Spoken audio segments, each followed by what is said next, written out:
تشریف لے جاتے، کوئی آپ کے پاس آتا، کبھی حضرت ابو بکر صدیق رضی اللہ تعالیٰ عنہ کے پاس، اور کبھی حضرت علی، یعنی جب شادی ہو گئی، نکاح ہو گیا، رخصتی ہو گئی سیدہ فاطمۃ الزہرا کی، پھر کبھی ان کے ہاں آپ تشریف لے جاتے، کبھی کسی صحابی کے پاس. تو وہ ایک دعوت کا اور ملنے جلنے کا ایک وقت یہ ہوتا. پھر نماز ظہر آپ ادا فرماتے. نماز ظہر کی جو روایات آتی ہیں تو وہ تقریباً کوئی 14-15 منٹ کی نماز، یعنی آپ فرض آپ ادا فرماتے تھے، یعنی پڑھاتے تھے. پھر اس کے بعد قیلولہ ہوتا. قیلولہ کا مطلب یہ نہیں کہ کوئی زیادہ ٹائم، یعنی مختصر وقت کے لیے، جیسے آج بھی ڈاکٹرز بھی یہ بات بیان کرتے ہیں کہ بھی اگر کچھ وقت کے لیے انسان ریلیکس ہو جائے، چاہے کوئی 5 منٹ ہوں، 10 منٹ ہوں، 7 منٹ، 15 منٹ، تو انسان ایک دفعہ پھر اگلے مشن کے لیے، اگلے کام کے لیے تیار ہو جاتا ہے. تو رسول اللہ صلی اللہ علیہ وسلم چونکہ رات کو پھر آپ عبادت فرماتے تھے، تو آپ پھر قیلولہ ضرور آپ فرماتے. اب اس قیلولہ کے بعد پھر دوپہر کا کھانا وہ آپ تناول فرماتے، اور وہ یعنی دوپہر کا جو کھانا تھا وہ کسی کے ساتھ بھی ہوتا تھا، گھر میں ہوتا تھا، یا جہاں بھی اس کا انتظام ہوتا. اور پھر نماز عصر آپ ادا فرماتے. نماز عصر بھی اسی طریقے سے کوئی 8-10 منٹ کی نماز عصر، یعنی فرض نماز ہوتی. اور پھر اس کے بعد یا تو آپ علیہ الصلوۃ والسلام کوئی نصیحت، کوئی واعظ صحابہ کو جمع فرما کر آپ بیان کرتے، یا پھر یہ تھا کہ گھریلو کاموں میں بھی آپ شریک ہوتے تھے. حضرت عائشہ صدیقہ رضی اللہ تعالیٰ عنہ اور آپ کے باقی ازواج بھی اس بات کو بیان کرتی ہیں کہ رسول اللہ گھر تشریف لاتے تھے تو کوئی کپڑا سینا ہوتا تھا، اس میں شریک ہو جاتے، کوئی صفائی ستھرائی کا کام ہوتا، اس میں شریک ہو جایا کرتے تھے، اپنے نالین، اپنے جوتے وہ آپ گانٹھ لیا کرتے تھے. اس طرح چھوٹے موٹے کام جو گھر کے ہوتے ہیں وہ آپ علیہ الصلوۃ والسلام آپ ان کاموں میں بھی شرکت فرمایا کرتے تھے. اور پھر اس کے بعد نماز مغرب کا وقت ہو جاتا تو نماز مغرب کی آپ امامت فرماتے، اور اس میں قصر مفصل جس کو کہا جاتا ہے، البینہ جو صورت ہے وہاں سے لے کر ناس تک، آخری صورت تک، اس میں سے کچھ آپ تلاوت فرماتے نماز مغرب میں. اور پھر شام کا کھانا ہو جاتا، یعنی نماز مغرب کے بعد آپ شام کا یعنی ڈنر جسے ہم کہتے ہیں وہ آپ تناول فرماتے. اور پھر نماز عشاء آپ اس کی امامت فرماتے تھے، اور اس میں سورۃ اللیل ہے، سورۃ الشمس ہے، یا سورۃ الاعلیٰ، آپ اس کی تلاوت فرمایا کرتے تھے. چونکہ 2 رکعتوں میں جو تلاوت ہے وہ بالجہر، قرات بالجہر ہوتی ہے، تو آپ علیہ الصلوۃ والسلام ان کچھ بڑی صورتوں کا آپ عشاء کی نماز کے لیے انتخاب فرمایا کرتے.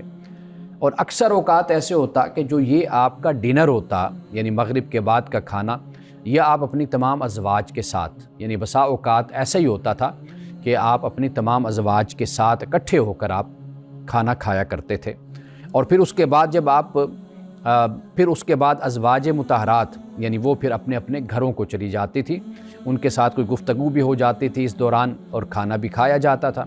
اور وہ جس زوجہ کی باری ہوتی تھی کہ آپ نے رات ان کے پاس گزارنی ہے تو پھر آپ انہی کے پاس رہ جاتے. یعنی جس زوجہ کی باری ہوتی تو وہیں پر ہی کھانا اور انتظام کر لیا جاتا، تو مل جل کر سب بیٹھ کر جو بھی سادہ کھانا ہوتا تھا وہ تناول فرماتے. ازواج مطہرات پھر اپنے گھروں کو چلی جاتی، اور اس زوجہ جس کے پاس آپ نے رات کو قیام فرمانا ہوتا تھا تو آپ اس کے پاس ہوتے. اب آپ عشاء کی نماز پڑھ کر آتے. روایات سے ہمیں یہ معلوم ہوتا ہے کہ کچھ وقت کے لیے رسول اللہ گفتگو فرمایا کرتے تھے. یعنی گفتگو فرمانے سے مراد یہ ہے کہ وہ خاتون، یعنی آپ کی زوجہ محترمہ، کوئی اپنی دل کی بات، کوئی ذاتی بات کوئی شیئر کرنا چاہتی ہوں تو ان کے لیے رسول اللہ صلی اللہ علیہ وسلم نماز عشاء کے بعد تھوڑی سی گفتگو فرماتے. تو پھر اس کے بعد آپ علیہ الصلوۃ والسلام کا یہ طریقہ تھا کہ پھر آپ آرام فرماتے، یعنی آپ نیند کیا کرتے تھے. اس لیے کہ پھر رات کو آپ نے سردیوں میں جیسے میں نے بتایا کہ 3 بجے اور گرمیوں میں 2 بجے آپ پھر اٹھتے تھے، اور پھر اسی روٹین سے ہی آپ اپنی زندگی کا اور دن کا اپنا آغاز کرتے تھے. لیکن ایک بات یہاں پہ میں بیان کرتا چلوں، یہ جو کچھ بھی میں نے بیان کیا ہے یہ اختصار کے ساتھ بیان کیا، ورنہ اسی دن میں ہی صحابہ کے ساتھ جنگی معاملات بھی ڈسکس ہو رہے ہوتے تھے، اسی میں ہی نکاح و طلاق کے مسائل بھی آتے تھے، اسی میں صحابہ کو نصیحتیں بھی کی جاتی تھی، اسی میں ہی مدینہ میں ہیں تو اہل کتاب کے ساتھ معاملات ہوتے تھے، مکہ میں ہیں تو کفار و مشرکین کے ساتھ بھی معاملات تھے۔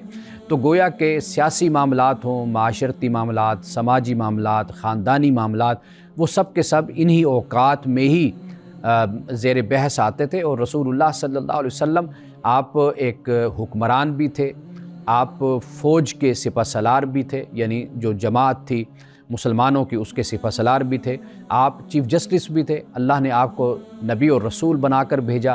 تو یہ تمام جو ذمہ داریاں تھیں جو معاشرے میں ادا کرنی ہوتی ہیں، تو رسول اللہ صلی اللہ علیہ وسلم انہی اوقات میں ہی اپنے اس حوالے سے بھی اپنے صحابہ کی، مسلمانوں کی رہنمائی فرمایا کرتے تھے۔ ناظرین کرام، یہاں وقت ہوا چاہتا ہے ایک بریک کا، ہمارے ساتھ رہیے گا۔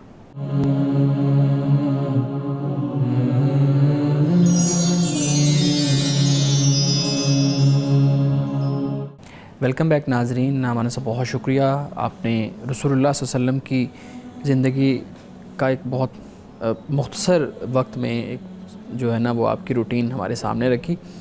اور بڑا مشکل ہوتا ہے کہ ایک شخص جس کے پاس انٹرنیشنل ڈیلیگیشن بھی آ رہے ہیں، جس کے پاس مقامی جو لوگ ہیں وہ بھی اپنے مسائل لے کے آ رہے ہیں، پھر نبوت کے جو معاملات ہیں، نبوت رسالت کے وہ بھی ہیں، پھر لوگوں کے فیصلے بھی ہیں، معاملات بھی ہیں، تو ایک شخص اتنا بیزی اور پھر اس کی لائف اتنی آرگنائز، یہ واقعی ہی جو قرآن کہتا ہے کہ بہترین نمونہ ہے رسول اللہ صلی اللہ علیہ وسلم کی لائف، اور اس کا ہمیں عملی پہلو جو ہے نا وہ نظر آتا ہے۔ ایک دو باتیں میں آپ کی گفتگو سے ہی میں نے نوٹ کی ہیں، میں ان پہ سوال رکھوں گا آپ کے سامنے۔ ہمارے معاشرے میں ان کے اوپر الگ طرح سے چیزوں کو سوچا جاتا ہے۔ مثال کے طور پہ آپ نے بات کی رسول اللہ صلی اللہ علیہ وسلم اصحاب رسول کے ساتھ، اپنے دوستوں کے ساتھ مزاح فرماتے تھے، ہنستے تھے، گفتگو ہوتی تھی اور ایک دوسرے کے ساتھ بات چیت ہوتی تھی۔ لیکن ہم دیکھتے ہیں کہ ہمیں ایسی روایات ہمارے سامنے آتی ہیں جن میں یہ بتایا جاتا ہے کہ رسول اللہ صلی اللہ علیہ وسلم ہنستے اس طرح نہیں تھے کہ آپ کے دانت نظر آئیں۔ رسول اللہ صلی اللہ علیہ وسلم نے آپ کی ایک روایت بیان کی جاتی ہے کہ جو ہنسنا ہے، زیادہ ہنسنا ہے، وہ دل کو مردہ کر دیتا ہے۔ تو ہمارے ہاں پھر ایک سنجیدگی والا جو نقطہ نظر ہے وہ زیادہ سامنے آتا ہے، اور اگر ہم کسی مذہبی شخص کو، کسی اسکالر کو ایسے کھل کے، جس طرح ہمارے ہاں کھل کے ہنسنا ہوتا ہے، کہکا لگا کے اس طرح ہنستا دیکھ بھی لیں تو ہم کہتے ہیں کہ یہ دیکھیں یہ مذہبی ہے اور اس کے کام دیکھیں۔ تو آپ اس پہلو پہ بات کیجئے گا کہ واقعی جو ہمارے ہاں ایک رویہ دکھایا جاتا ہے اور رسول اللہ صلی اللہ علیہ وسلم کی زندگی سے اسی طرح سے ہمیں سبق ملتا ہے؟ اچھا، میں ترتیب کے ساتھ بیان کر دیتا ہوں۔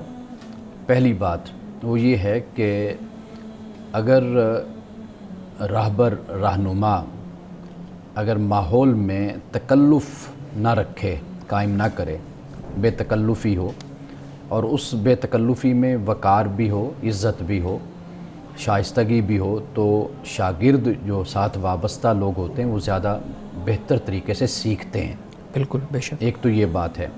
رسول اللہ صلی اللہ علیہ وسلم سے صحابہ نے بہت کچھ سیکھا، یعنی آپ نے فرمایا کہ میں معلم ہوں، اللہ نے مجھے معلم بنا کر بھیجا، تو گویا کہ صحابہ رسول اللہ کے پھر متعلم ہو گئے، شاگرد ہو گئے آپ کے۔ ٹھیک۔ ایک تو یہ بات پیش نظر رکھنی چاہیے، اور دوسری بات یہ ہے کہ ہمارے ہاں ایک اور انتہا ہوتی ہے، وہ یہ ہوتی ہے کہ جب ہم مذاق کرتے ہیں تو اس مذاق میں فحش بھی شامل ہو جاتا ہے، اس میں بے باکی بھی شامل ہوتی ہے، اور اس میں پھر ایک معیار کو پیش نظر نہیں رکھا جاتا، اور انسان جو کسی منصب پر ہوتا ہے اس کا جو طریقہ کار ہونا چاہیے وہ ایسا ہی ہونا چاہیے کہ وہ بے وقار نہ ہو، ٹھیک، اب بے روبہ نہ ہو، جسے ہم کہتے ہیں نا، اپنے شاگردوں کے سامنے اور اپنے جو لوگ ہیں ساتھ، کیونکہ ان کی تربیت مقصود ہوتی ہے۔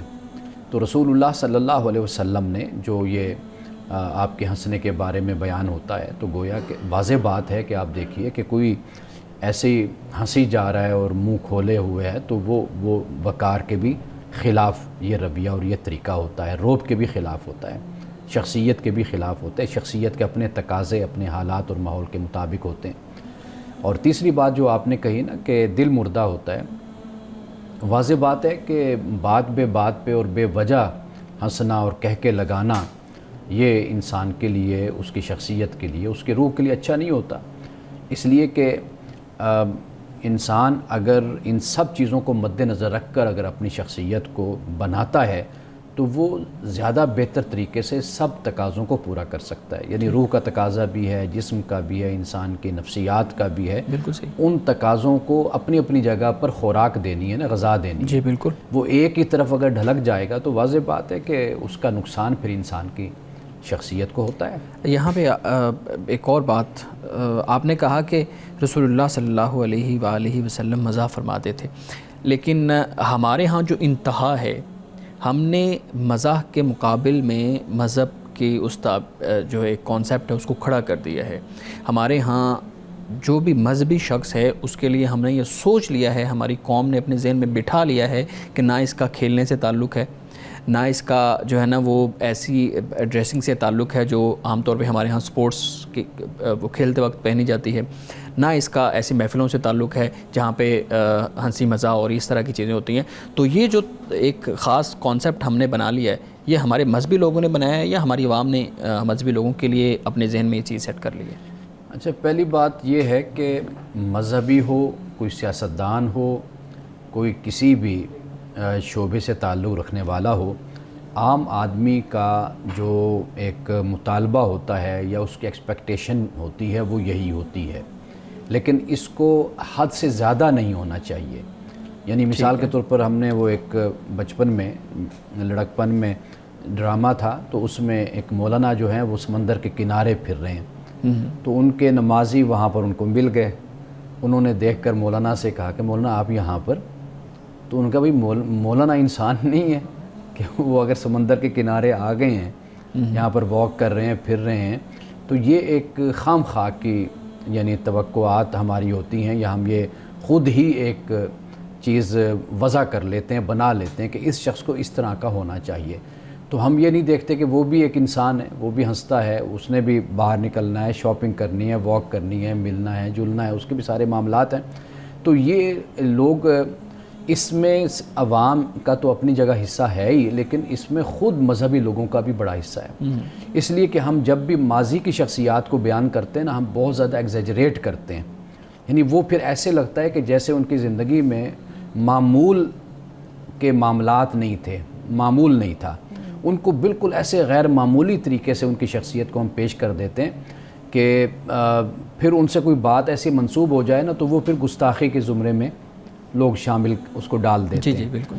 جبکہ وہ انسان تھے تو انسانوں کی طرح انہوں نے زندگی گزاری ہے، لیکن وہ عظیم انسان تھے، بڑے انسان تھے. جبکہ ہمیں یہ بھی پتہ ہے کہ آپ صلی اللہ علیہ وسلم عائشہ صدیقہ رضی اللہ تعالیٰ عنہ کے ساتھ ریس بھی لگاتے تھے، دوڑ لگاتے تھے، اور آپ کی جو میرا خیال ہے یہ کشتی وغیرہ جسے ہم کہتے ہیں، اس میں بھی آپ ریسلنگ آپ علیہ الصلوۃ والسلام نے کی. یعنی مستند روایت میں ہے کہ وہ جو صحابی تھے وہ پہلوان تھے. اچھا. یعنی ابھی اسلام قبول نہیں کیا تو پہلی دفعہ کشتی کی تو ہار گئے، وہ رسول اللہ نے ان کو ہرا دیا. اب جناب دوسری دفعہ ان کا جی ایک دفعہ پھر کر لیں، اور میں ٹھیک ہے. دوسری دفعہ کی تو پھر ہرا دیا آپ نے. اب تیسری دفعہ پھر وہ کہیں گے نہیں جی تیسری دفعہ یعنی فیصلہ ہوتا ہے، تو آپ نے کہا چلو ٹھیک ہے تیسری دفعہ کرتے ہیں. تیسری دفعہ بھی رسول اللہ نے ہرا دیا، پھر وہ مسلمان ہو گئے. تو اب یہ بھی معاملہ ہے کہ آپ علیہ السلام نے یہ نہیں فرمایا کہ میں مبلغ ہوں، داعی ہوں، میں آپ سے اس طرح بات کروں گا. آپ مجھے کیا مطلب کشتی پہ آپ پہ بات کرنا شروع کر دی، کشتی کرو میرے ساتھ. تو آپ نے کشتی فرمائی، ریسلنگ کی، اس کو ہرایا 3 دفعہ. اب اگر کشتی کی ہے تو کشتی کرتے ہوئے جو آپ لباس کی بات کر رہے ہیں تو جو اس کے پروٹوکولز ہوتے ہیں اس وقت کا مروجہ جو لباس تھا، سوئمنگ بھی آپ نے کی ہے، آپ نے تیر اندازی بھی کی ہے، آپ نے گھڑ سواری بھی کی ہے. ان ساری چیزوں کو پھر فالو کیا ہوگا نا. اپنے ازواج مطہرات کے ساتھ ہنسنا، مذاق کرنا، ایسی باتیں روایات میں ہمیں ملتی ہیں کہ پتہ چلتا ہے کہ آپ اگر ایک خام خواہ کا تکلفانہ ماحول بناتے ہیں، تکلفانہ ماحول میں تو بات کھلتی بھی نہیں ہے. اچھا پھر یہ بتائیے گا کہ رسول اللہ صلی اللہ علیہ وسلم کی یہ روایات ہمارے مذہبی لوگ جو علماء ہیں وہ بیان نہیں کرتے. مطلب یہ ریسلنگ والی بات ہمارے ہاں نہیں بیان کی جاتی. رسول اللہ صلی اللہ علیہ وسلم بڑے اچھے تیراک تھے، آپ کو تیراکی پسند تھی، یہ نہیں بیان کیا جاتا. رسول اللہ صلی اللہ علیہ وسلم اور گھڑ سواری کرتے تھے. گھڑ سواری کا تو چلو ہم نے کتابوں میں پڑھ لیا نا. تو ہمارے ہاں یہ کیوں کہا جاتا ہے کہ وہ کھیلیں یا وہ جو مشغلیں ہیں جو ہمارے ہاں زیادہ اچھا سمجھا جاتے ہیں، ہم وہی رسول اللہ صلی اللہ علیہ وسلم کے مشغلوں کو بیان کرتے ہیں جو ہمارے ہاں اچھے نہیں سمجھے جاتے، ہم ان کو چھوڑ دیتے ہیں. یہ رویہ کیوں ہے؟ دیکھیے یہ کم علمی پر مبنی رویہ ہے. اگر آپ اسلامی ذخیرے سے سیرت سے, احادیث سے آپ رابطہ کریں, آپ پڑھیں, آپ کو معلوم ہوگا, ایسی ایسی باتیں آپ کو معلوم ہوں گی کہ صحابہ کرام رضوان اللہ تعالی علیہم اجمعین, غالباً حضرت عبداللہ ابن عمر اس بات کو بیان کرتے ہیں کہ بھئی صحابہ جو تھے دن میں ایک دوسرے کے ساتھ مذاق کرتے تھے, جیسے خربوزے کے چھلکے مارنا, یہاں تک روایات میں آتا ہے ایک دوسرے پر وہ جو گٹھلیوں والی گٹھلیوں والی بات جو سی ہے کہ جیسے رسول اللہ صلی اللہ علیہ وسلم صحابہ حضرت علی کھجوریں کھا رہے تھے تو حضرت علی رضی اللہ تعالی عنہ کے سامنے ساری کھجوریں رکھتے گئے, گٹھلیاں رکھتے گئے, ہاں گٹھلیاں رکھتے گئے, تو اینڈ پہ کہا کہ دیکھو کس نے زیادہ کھائی ہیں, دیکھو علی نے زیادہ کھائی ہیں, جس کے سامنے زیادہ گٹھلیاں زیادہ پڑی ہوئی ہیں. تو حضرت علی نے عرض کی یا رسول اللہ حیرانی تو ان پر ہے جو گٹھلیوں سمیت ہی کھا گئے کھجوریں. تو معاملہ دیکھیں نا کتنا اچھا مزاح ہے. اگر ہم یہ چیزیں اپنے معاشرے کو بتائیں گے تو ایک سلجھا ہوا مزاح سوسائٹی میں پیدا ہوگا نا. وہ جو پھکڑ پن ہوتا ہے, جو دوسروں کی عزت اتارنا, دوسروں کی تضحیق کرنا, تحقیر کرنا, وہ والا مذاق پھر ختم ہوگا. جب آپ ایک اچھی چیز متعارف نہیں کروائیں گے معاشرے میں تو واضح بات ہے کہ پھر اس کی جگہ کچھ اور آ جائے گا. آپ صلی اللہ علیہ وسلم نے مزاح میں بھی جو اس کے وہی بات ہے کہ ایٹیکیٹس مینرز کے مزاح بھی ہے لیکن وہ حدود کے اندر ہے. بالکل ایسے.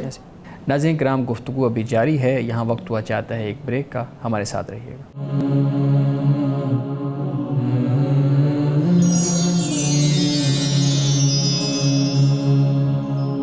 پروگرام میں ایک دفعہ پھر خوش آمدید. امان صاحب, ہمارے سوالات میں آپ کے سامنے رکھ رہا تھا. امان صاحب, بہت اہم ایک بحث بھی ہمارے ہاں چل رہی ہے, بہت اہم سوال ہے آپ کے سامنے رکھتا ہوں. جب مختلف ریاستوں کے اندر نظم حکومت بدلتا ہے, سربراہان بدلتے ہیں, تو پھر مختلف ہمارے ہاں دنیا کے اندر مختلف طریقہ کار ہمیں دیکھنے کو ملتے ہیں. کہیں پہ بادشاہت ہے, یعنی وہ متعین منتخب کر لیا جاتا ہے, کہیں پہ ووٹ کے ذریعے ہوتا ہے, مختلف چیزیں ہیں. تو سوال بنیادی طور پہ میرا یہ ہے کہ اگر کسی ریاست کے اندر نظم حکومت تبدیل ہوا, حکومت تبدیل ہوئی, اور کسی ایک شخص کو, ایسے شخص کو جس کا ایکسپیرینس بہت کم ہے, جس کی اس فیلڈ کے اندر کوئی ایکسپیرینس نہیں ہے, کوئی اس کا کام نہیں ہے, اس کو باہر سے لا کے اس کی حکومت کے جو ایک وہ عہدہ ہے اس کے اوپر بٹھا دیا جاتا ہے, سربراہ بنا دیا جاتا ہے. اب جو لوگ ہیں ان کے لیے پھر یہ کنفیوژن پیدا ہو جاتی ہے کہ اب وہ بغاوت والا رویہ اپنائیں, وہ مخالفت والا رویہ اپنائیں, یا اس چیز کو تسلیم کر لیں اور پھر وہ چلتا رہنے دیں. آپ کی اس پہ کیا رائے ہے؟ سب سے پہلے بات جو سمجھنے والی ہے, اصولی بات ہے. دیکھیے, ایک ہوتا ہے کہ کیا ہونا چاہیے, دوسری صورت ہوتی ہے کہ کیا ہو رہا ہے. ٹھیک. ایک واٹ اور ٹو بھی کہتے ہیں انگلش میں, اور ایک ہے واٹس ہیپننگ, کیا ہو رہا ہے. اب جو آئیڈیل صورت ہوتی ہے نا, وہ اس کا حصول بہت وقت کے بعد ہوتا ہے کہ آپ ایسی چیز حاصل کر پائیں جس کو آپ آئیڈیلائز کرتے ہیں, جو واقعی بہت ہی اعلیٰ صورت بن جاتی ہے, وہ اعلیٰ حالت ہوتی ہے. دوسرا جو معاملہ ہوتا ہے وہ ہوتا ہے کہ واٹس ہیپنڈ یا واٹس ہیپننگ, کیا ہو رہا ہے. آپ جب کسی سچویشن میں, کسی حالت میں ڈالے جاتے ہیں تو آپ وہاں پر جو بہترین طریقہ اور راستہ ہوتا ہے آپ اس کو اختیار کرتے ہیں. یہی ہمیں رسول اللہ صلی اللہ علیہ وسلم کی سیرت سے بھی ملتا ہے, یہی صحابہ کرام کا طریقہ بھی تھا, اور یہی بعد میں آنے والے فقہاء علماء نے بھی اپنی کتابوں میں اس بات کو لکھا. خاص طور پر نظم حکومت اور ریاست اور سیاست کے بارے میں جس طرف آپ نے سوال کیا, آپ نے اشارہ کیا, تو یہ جو دوسرا معاملہ ہوتا ہے نا, اس میں یہ اس لیے اختیار کیا جاتا ہے کہ اس میں جو بہترین صورت ہو آپ اس کو, جو بہترین حال ہو اس کو اختیار کرتے ہیں. بنیادی وجہ کیا ہے؟ بنیادی وجہ یہ ہے کہ ان معاملات میں آپ اس بات کو پیش نظر رکھ کر آپ فیصلہ دیتے ہیں یا فیصلہ کرتے ہیں یا رائے دیتے ہیں, مشورہ دیتے ہیں. وہ یہ ہوتا ہے, ایک تو جانوں کا نقصان, یہ سب سے بڑی بات ہوتی ہے, جسے آپ فساد فی الارض کہہ لیں, آپ اس کو انتشار فی الارض کہہ لیں. وہ سب سے اہم ہوتا ہے کہ بھئی لوگوں کی جانیں ضائع نہ ہوں اور اس طریقے سے ملک میں انتشار نہ ہو کہ جس سے آپ پھر حالات کو سنبھال نہ سکیں اور استحکام پھر آپ کو حاصل نہ ہو سکے. یہ دوسری صورت ہو جاتی ہے, یعنی ہم جس سچویشن میں ڈالے گئے تو اس میں ہم نے کیا فیصلہ کیا. ٹھیک ہے, یعنی ایک یہ ہے, یہ اندرونی اور داخلی طور پر بات کر رہا ہوں. کئی دفعہ ایسے ہوتا ہے کہ آپ بامر مجبوری تغلب کو جسے ہم کہتے ہیں، یا جس طرف آپ نے اشارہ کیا کہ اس کو ہم اس لیے قبول کر رہے ہوتے ہیں کہ کچھ خارجی حالات اور کچھ داخلی حالات وہ ہمیں اسی صورت کو قبول کرنے کی طرف راغب کرتے ہیں یا مجبور کرتے ہیں کہ آپ اس کو قبول کر لیں، اگرچہ وہ حالت کو آئیڈیل نہیں ہوتی، لیکن مجبوراً کوئی آپشن نہیں ہوتی، کوئی آپشن نہیں ہوتی تو آپ اس کو پھر قبول کرتے ہیں۔ تو یہ ذہن میں یہ بات رکھنی چاہیے کہ کوئی کسی کا نہ حامی ہوتا ہے نہ کوئی کسی کا مخالف ہوتا ہے۔ اصل جو بات ہے وہ یہ ہے کہ دانشور ہو، کوئی عالم ہو، کوئی اسکالر ہو، وہ حمایت اور مخالفت سے بلند ہو کر وہ دیکھتا ہے کہ ملک، ریاست، معاشرہ اور پھر ہمارے آس پاس کے جو حالات اور ماحول ہیں، مثال کے طور پر آپ دیکھیے لیبیا کی صورتحال، آپ عراق کو دیکھ لیجئے، ابھی ریسنٹلی آپ شام کو آپ دیکھ لیجئے، یہ جو حالات ہیں، اور پھر ہم جس خطے میں اور جس ٹکڑے پہ اس وقت ہم رہ رہے ہیں، ہمارے ایک طرف ایک ملک ہے، دوسرا ملک ہے، مثال کے طور پر افغانستان کو آپ دیکھ لیجئے، وہاں پر کس طرح کا اسلام اور کیا صورت ہے وہ ہمارے سامنے اس وقت نظر آ رہی ہے، آئے دن نئی سے نئی خبریں بھی ہمیں ملتی رہتی ہیں، اور پھر پاکستان کے افغانستان کے ساتھ جو معاملات چل رہے ہیں اس وقت سیاسی حوالے سے، حملہ ہوتا ہے، اٹیک ہوتا ہے، اس کا جواب دیا جاتا ہے، ایک طرف انڈیا ہے، اس کے ساتھ بھی حالات نارمل ہمارے نہیں اچھے نہیں ہیں۔ اب یہ جو صورتحال ہے نا، اس میں پھر ہمیں یہ دیکھنا ہے کہ ہم آیا کہ اندرونی انتشار سے کس طرح ہم بچ سکتے ہیں اور اس کو کیسے کم کر سکتے ہیں، اور وقتی طور پر ہی صحیح۔ وہ آئیڈیل پہ تو سب کا اتفاق ہوتا ہے، آپ کا میرا سب کا اتفاق ہے کہ وہ ڈیموکریسی ہے، وہ جمہوریت ہے، ایسی جمہوریت کے جو دنیا میں ہمیں نظر آتی ہے، امن کے ساتھ معاشی استحکام ہوتا ہے، ہر کوئی اپنے اپنے شعبوں میں کام کر رہا ہے، اپنے اپنے اداروں میں کام کر رہا ہے، کوئی ادارہ دوسرے کے معاملات میں دخل اندازی نہیں کرتا، ہر کسی کی حدود ہے اور وہ ان کا پابند ہے۔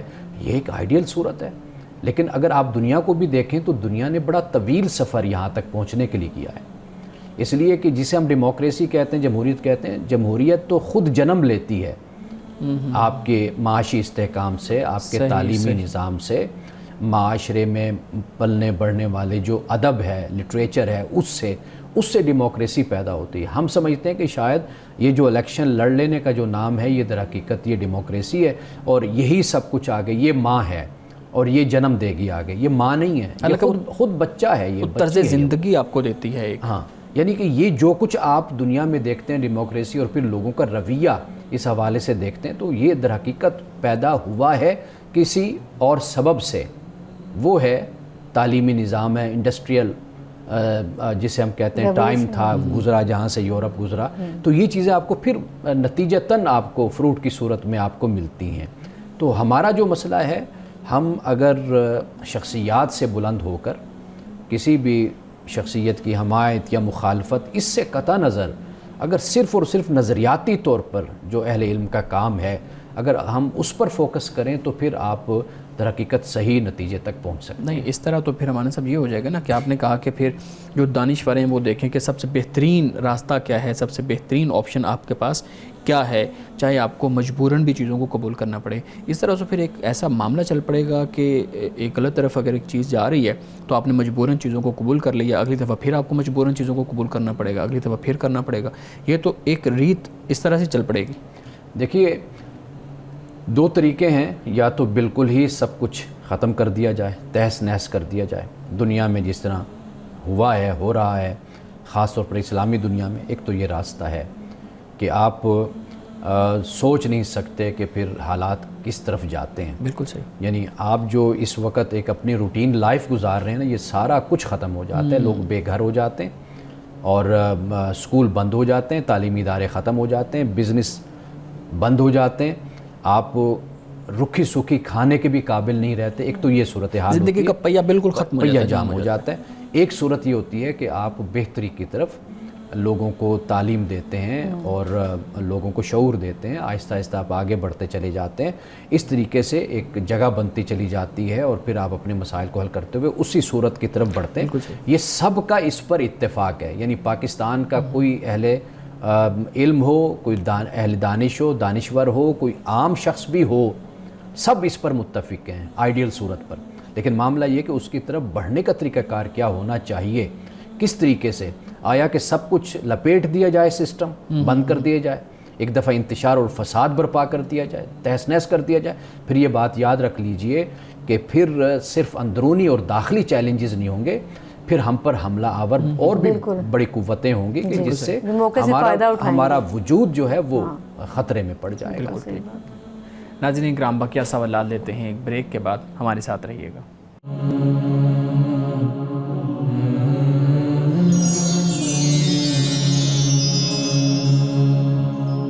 پروگرام میں ایک دفعہ پھر خوش آمدید۔ جی میڈم، آپ سوال کرنا چاہ رہے تھے۔ جی امان صاحب، چونکہ رجب کا مہینہ شروع ہو چکا ہے تو ہم دیکھتے ہیں کہ لوگوں میں رجب کے حوالے سے کچھ غلط فہمیاں بھی پائی جاتی ہیں، اور بلکہ کچھ اعمال ایسے ہیں جو اس مہینے کے ساتھ خاص کر دیے جاتے ہیں۔ تو میں چاہتی ہوں کہ میں اس حوالے سے کچھ ایسی باتیں پوچھوں، لوگوں کی رہنمائی ہو سکے۔ اچھا، رجب کے اب سال کے 12 مہینے ہیں، لیکن جو ہم دیکھتے ہیں کہ حرمت والے مہینے ہیں وہ 4 بتائے جاتے ہیں، اس کی کیا خاص وجہ ہے؟ دیکھیے، یہ جو حرمت والے مہینے ہیں، ایک تو عرب کے لوگ جنگ کیا کرتے تھے، اچھا، تو ان کے لیے یہ کہہ دیا گیا کہ بھئی ان مہینوں میں تم نے جنگ نہیں کرنی، یعنی امن کا ایک مدت ان کو دی گئی، منع کر دیا گیا کہ ان مہینوں میں جنگ نہیں کرنی۔ دوسرا یہ کہ چونکہ حج جو ہے اسلام سے پہلے بھی ہوتا تھا، تو 3 مہینے جو ہیں یہ لوگ سفر کر کے آتے تھے، دور دور سے آتے تھے، تو وہ جو سفر تھا وہ طویل ہوتا تھا، یعنی ریگستانوں سے، صحراؤں سے، جنگلوں سے، خشکی سے لوگ سفر کر کے آتے تھے، تو اس لیے وہ جو حرمت والے مہینے ہیں وہ 3 پھر بنا دیے گئے تاکہ امن ہو اور لوگ حج کے لیے آرام کے ساتھ آ سکے اور پھر واپس اپنے گھروں کو جا سکے۔ اچھا، یہ 3 مہینے تو یکے بعد دیگرے ہیں نا، ذوالقعدہ، ذوالحج اور محرم، اور رجب جو ہے وہ کافی دور ہے اگر اس کی ترتیب سے دیکھا جائے، تو اس کی کیا وجہ ہے؟ اچھا، اس کے بارے میں ایک تو یہ کہا جاتا ہے کہ بھئی لوگوں نے عمرہ بھی کرنا ہوتا تھا، تو یہ عمرے کے لیے رجب کا مہینہ ہوتا تھا، اچھا، یعنی لوگ عمرے پہ آنا جانا اس کے لیے، باقی جو 3 مہینے تھے یہ حج کے لیے ہوتے تھے۔ صحیح۔ ایک بات، آخری بات جو ہے، اس کا جو علم ہے وہ اللہ کے پاس ہے، اللہ نے حکم دیا تو ہم اس کے پابند ہیں، باقی جو تھوڑی بہت ہمیں حکمت سمجھ آتی ہے وہ میں نے آپ کو بتا دی کہ ان مہینوں کو چننے کا سبب اور اس میں حکمت کیا ہے، وہ جہاں تک ہماری عقل ہے، جہاں تک ہم سمجھ سکتے ہیں، وہ ہمیں یہ سمجھ بات آتی ہے۔ صحیح۔ اچھا، ایک حدیث ہے جو سوشل میڈیا پہ رجب کے حوالے سے بڑی سرکولیٹ کر رہی ہے، اب میں پوچھنا چاہتی ہوں، یہ جو ہے اللہم بارک لنا فی رجبی و شعبانہ و بلغنا رمضانہ، کیا یہ حدیث جو سے صحیح ہے یا ضعیف ہے؟ اچھا، یہ حدیث تو ضعیف ہے، بلکہ بعد نے تو اس پر کافی جرح کی ہے۔ اچھا، تو یعنی منکر جو راوی ہے، منکر الحدیث کہا گیا، اور اس کے علاوہ دیگر یعنی بتایا گیا راویوں کے حوالے سے، تو لیکن یہ کہ ہمارے ہاں یہ مشہور ہو گئی، لوگ اس کو بیان کرتے ہیں۔ اصل جو بات ہے نا وہ یہ ہے کہ آپ بجائے اس کے کہ کوئی ضعیف یا جو موضوع حدیث ہے آپ اس کو نقل کریں، اس کو حدیث بنا کر لوگوں میں عام کریں، تو ویسے ہم دعا دے سکتے ہیں، دعا دینے میں کوئی حرج نہیں ہے، کوئی بھی مہینہ ہو تو اس میں انسان دوسرے کو دعا دے سکتا ہے، خاص طور پر رجب، شعبان یا رمضان کا جو مہینہ ہے، اس کے بارے میں ہمارے ہاں یعنی علماء ہو گئے، اللہ کے نیک بندے ہو گئے، انہوں نے گویا کہ رجب کو تیاری کا مہینہ بنا دیا، اور تاکہ رجب سے شروع ہو جائے عبادت کی طرف رجحان، توجہ، رغبت، پھر شعبان آ گیا۔ رسول اللہ صلی اللہ علیہ وسلم سے یہ ہمیں معلوم ہوتا ہے کہ شعبان میں بھی آپ روزے رکھتے تھے، اور زیادہ روزے شعبان میں ہی آپ کے ہوتے تھے، نفلی روزے، اور پھر اس کے بعد رمضان آ جاتا تھا، تو ایک لحاظ سے یہ تیاری ہے آپ کہہ لیجئے، تو یہ اچھی بات ہے، لیکن اس کو اس طریقے سے اپنے لیے خاص کر دینا یا اپنے لیے کوئی حکم دینی سمجھ لینا تو یہ درست رویہ نہیں ہے۔ ابھی جیسے آپ نے بھی بتایا اور یہ چیز سب جانتے کہ رجب، شعبان اور رمضان، اس میں لوگ فرائض کے علاوہ نفلی عبادات پہ کافی توجہ دیتے ہیں، تو فرائض کے بعد وہ کون سے اعمال ہیں ایسے ہیں کہ جن کو کرنے سے زیادہ اجر و ثواب مل سکتا ہے ان مہینوں میں؟ اچھا، ایک تو اس کا اس طریقے سے انسان جواب نہیں دیتا، یعنی یہ ممکن ہے کہ ایک شخص ہے اس کے لیے کوئی عبادت افضل ہو، کسی کے لیے کوئی عبادت افضل ہو، کسی کے لیے کوئی عبادت افضل ہو، یعنی مثال کے طور پر طالب علم ہے جی اب اس کے لیے افضل عبادت اس کی تعلیم ہے، اس کا علم ہے، سیکھنا پڑھنا، یہ اس کے لیے افضل عبادت ہے۔ اس طرح کاروباری شخص ہے، تاجر شخص ہے، اس کا دکان پر بیٹھ کر تجارت کرنا اور محنت کرنا یہ اس کے لیے ایک افضل عبادت بن جاتی ہے۔ اسی طرح ماں ہے تو وہ اپنے بچوں کے لیے ان کا خیال تربیت یہ اس کے لیے افضل عبادت ہو جاتی ہے۔ لیکن ایک جو ہے جو مشترکہ عبادت آپ اس کو سمجھ لیجئے وہ یہ کہ اللہ کا ذکر ہے، اللہ کی یاد ہے، کہ انسان اپنی زبان سے اپنے دل سے اپنے رب کو یاد رکھے۔ تو یہ آپ یوں سمجھ لیجئے کہ فرائض کے بعد سب سے بڑی جو عبادت ہے یا افضل عبادت آپ کہہ سکتی ہیں تو وہ یہ ہے کہ بھئی ہمیشہ خدا کو یاد رکھا جائے۔ باقی ہر انسان کی اپنی جو کنڈیشن ہے، حالت ہے، اس کے مطابق اس کے لیے افضل عبادت نفلی عبادت علیحدہ ہی ہو سکتی ہے، ٹھیک ہے نا جی۔ اسی طرح وقت کا معاملہ بھی ہوتا ہے، مثال کے طور پر تہجد کا وقت ہے، اب ایک شخص تہجد پڑھنے کے بجائے اس وقت حساب کتاب میں لگا ہوا ہو، بیٹھا ہوا ہو، دکان کا حساب کر رہا ہو، تو بہتر یہ ہے کہ وہ اس وقت تہجد پڑھ لے۔ اب وقت کا بھی معاملہ ہو جاتا ہے، مثال کے طور پر کوئی مکہ المکرمہ میں ہے، اب وہاں آپ کعبۃ اللہ کو دیکھتے رہیں، بیٹھ کر زیارت کریں، یہ افضل عبادت ہے، طواف کرتے رہیں، یہ افضل عبادت ہے۔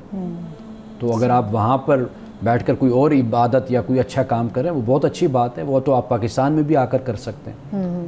تو آپ جب بھی بیٹھیں کعبۃ اللہ کی زیارت کرتے رہیں، تو یہ عبادت وہاں پر اپنی جگہ اور مقام کے حساب سے، تو لہٰذا اس کا مختلف یعنی ہر کسی کے لیے مختلف ہی جو عبادت ہے وہ افضل ہوگی۔ بالکل ٹھیک ہے۔ تو کچھ لوگ اس چیز کو بھی بڑا پریفر کرتے ہیں کہ رجب کے مہینے میں عمرہ کرنا، سمجھتے ہیں کہ یہ زیادہ اجر و ثواب کا باعث ہے، یہ بات ٹھیک ہے؟ نہیں، وہی بات میں اس پہ عرض کروں گا کہ آپ اس طریقے سے خاص نہ کریں کہ جی رجب میں ہم کریں گے تو پھر تو ہمیں بہت ثواب ہوگا، رجب کے علاوہ باقی کسی مہینے میں ہم اگر عمرہ کرتے ہیں تو ہمیں اتنا ثواب نہیں ملتا۔ تو یہ جو عقیدہ ہے، یہ جو تصور ہے، یہ غلط ہے۔ آپ جس مہینے میں آپ کریں گے اللہ تعالیٰ اس میں آپ کو اجر ثواب عطا کرے گا۔ مولانا صاحب آج کی حدیث مبارکہ بیان کیجیے گا۔